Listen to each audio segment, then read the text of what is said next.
Gewehr 41, Germany's first semi-auto rifle, but it was a failure. It looked promising on paper. 10-round magazine, semi-automatic, and chambered in the powerful 8mm Mauser round. But here's the problem. The thing was so heavy, weighing in at almost 11 pounds. By the time you lifted it to shoot, the enemy probably already fired 3 shots. Not to mention it jammed a lot, and soldiers complained about it constantly. Which is why Germany quickly said, "Let's try again," and rolled out the Gewehr 43. They copied the Soviet SVT-40, but made it more German. It also had a 10-round magazine, semi-auto fire with a powerful 8mm Mauser round, and was more reliable. Its success made bolt-action rifles look downright ancient, like flip phones in the smartphone era. Now, was it perfect? Not really. It still had a few reliability issues, but it proved the Germans could make a solid semi-auto rifle. The SVT-38.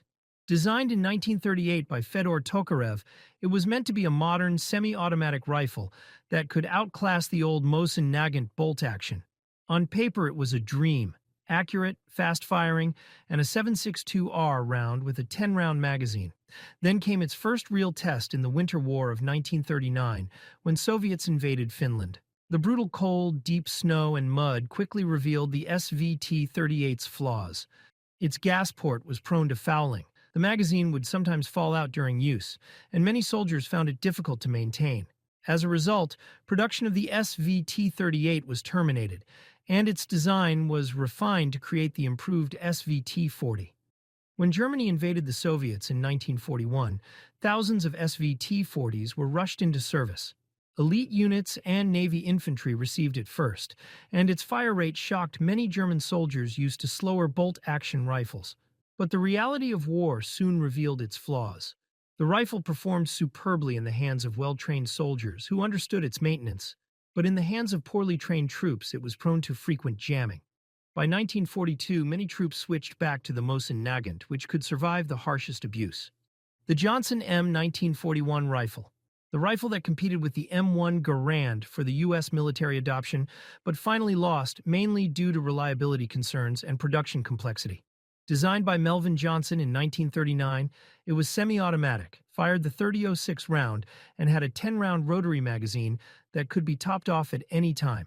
It wasn't perfect, but the U.S. didn't throw it. It earned its place with Marines in the Pacific. The VZ-24 Mauser, often called the Czech Mauser.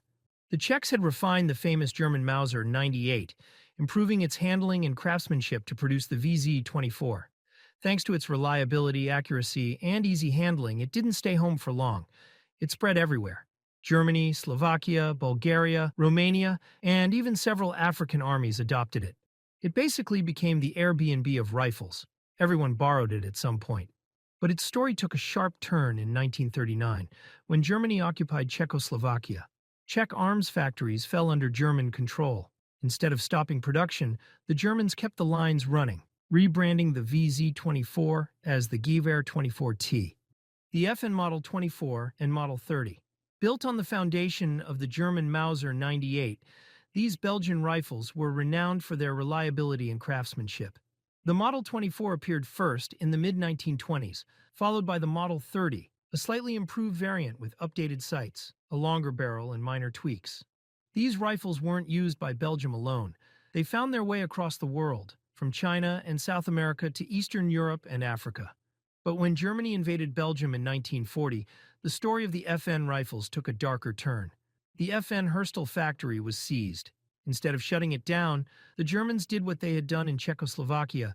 They kept production going. The FN 24 and 30 rifles were reclassified and produced under German supervision, issued to second-line troops, occupation forces, and police units throughout German-occupied Europe. The FG-42, the rifle Germany gave to paratroopers when they couldn't decide if they needed a rifle or a machine gun. This thing fired the full-power 8mm Mauser round, had a 20-round mag, and could go full auto up to 900 rounds per minute. It was like strapping a jet engine to a bicycle. Going full auto with that round, you had to sacrifice accuracy. It was lightweight for its firepower, versatile, and it even inspired later designs like the M60 machine gun. The Mannlicher 43M.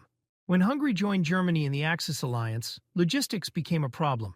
Supplying two different rifle cartridges was inefficient.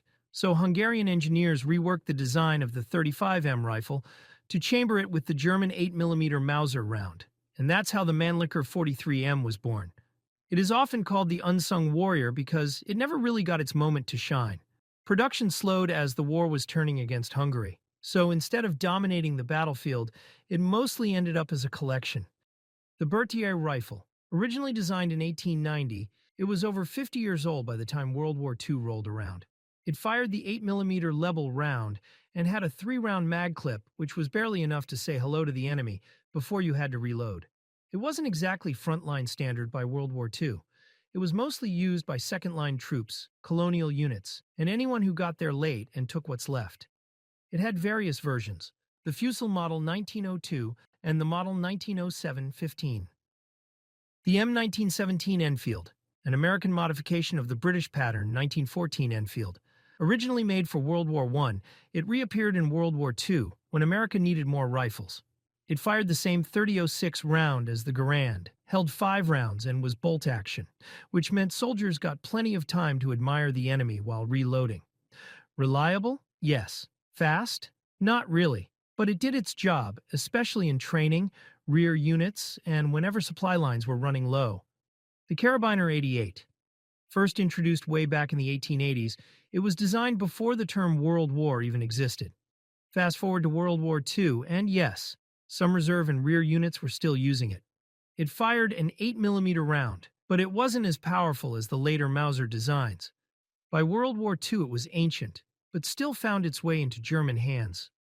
The VZ-33, Czechoslovakia's answer to the question, can we make a rifle so tiny? This little guy was a short carbine version of the VZ-24. Light, compact, basically the pocket knife of rifles.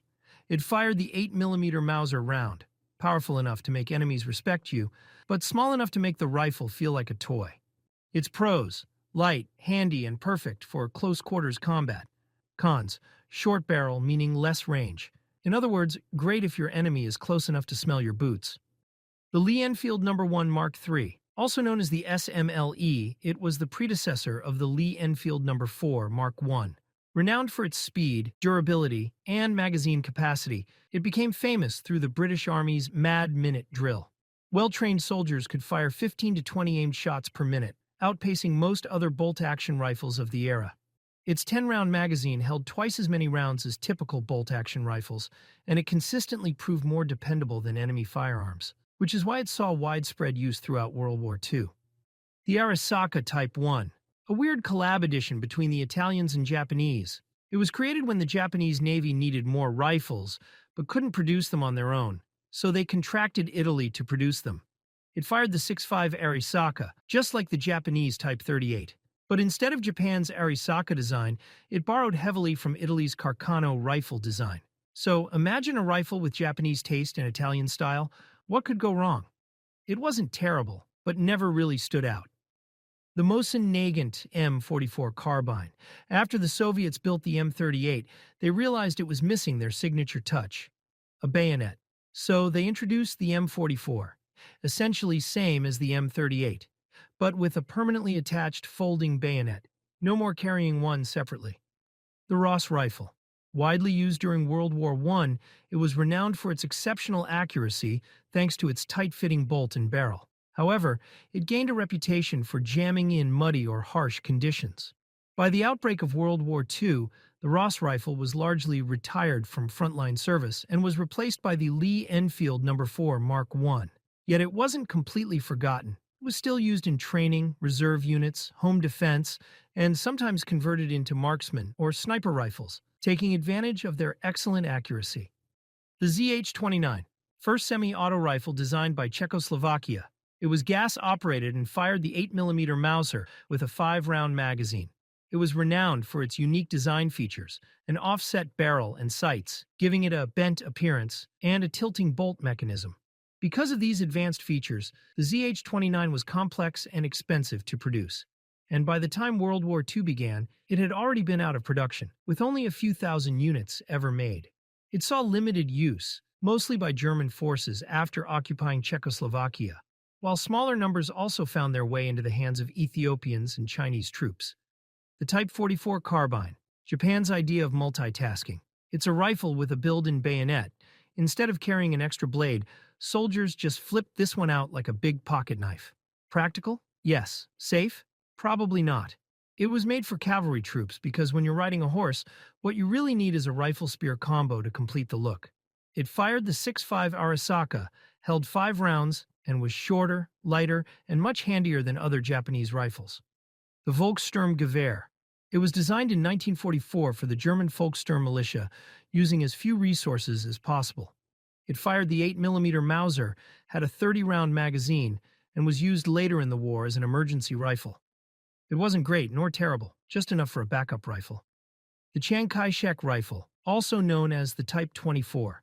Named after China's leader Chiang Kai-shek, this rifle was basically a Chinese copy of the German Mauser, except instead of being made in Germany, it was made in China. Firing the German 8mm Mauser with a 5-round magazine, it was sturdy, reliable, and accurate. The problem? China was fighting Japan, had massive corruption, limited factories, and more soldiers than rifles, which meant the rifle was more of a wish list than standard issue.